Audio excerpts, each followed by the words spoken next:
Hey guys, welcome to the March version of Tuesday's workout, Athletic Flow. First part, the gymnastic strength, we're going to go through the reverse meat hook. This month we're actually doing a one arm entry. So you're going to have the ring behind you like that. Then you're going to place the second hand up the strap. So as you load that hand, you're going to use this hand quite a lot to support you. And then lying back, so just getting used to that pressure being behind you. From there you can take one leg up and then try to loosen that hand. It is quite heavy, so it's not something you want to rush. You've got to gradually build up that conditioning through that position.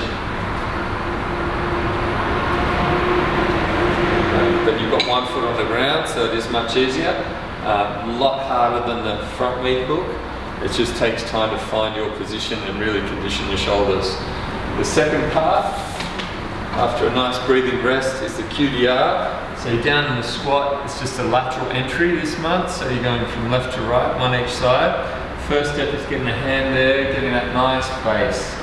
Okay, as you come down, the knees coming towards the ground, you turn the hips, so you end up on that nice position. Bring the top knee up, second knee, 1, 2, press out, and then repeat that on the other side. Then another 30-second breathing rest, maybe in the squat position or in this position.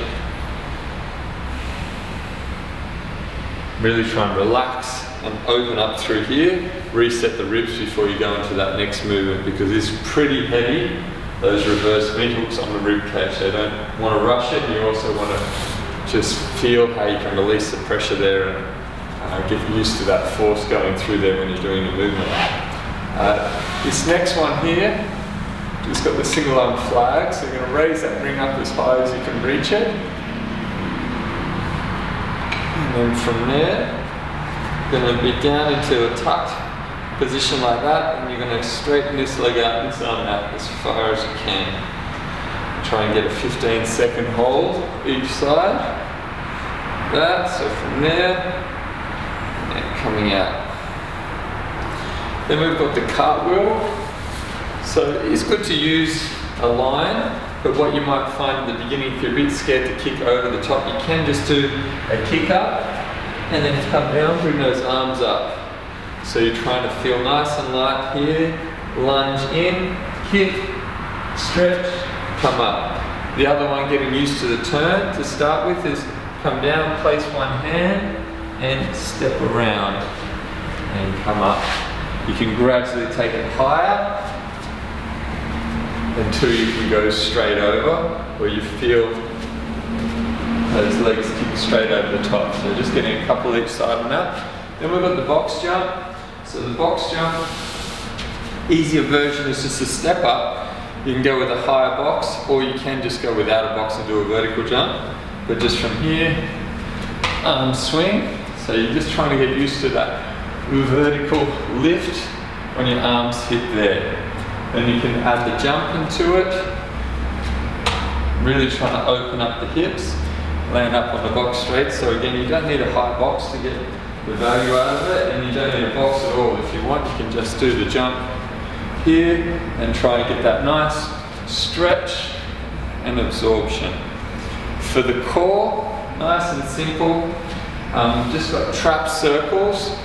Just going to use your band coming up the front, down the back, up the back, down the front.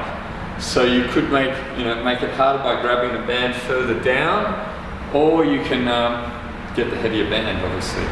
Then for the feet, just going to do 30 seconds. So a minute for the shoulder trap work, 30 seconds for toe crunches, 30-second inversion, eversion. Then you're going to go back to those circular shrugs, full minute. If you've got dumbbells, use them, that's great. But you've got the bands from the band set, really easy, just stepping on it, really getting those traps up nice and high, full range of motion. And make sure when you come down on every rep that you're getting a nice trap stretch as well, which is a huge benefit from it. See you next time.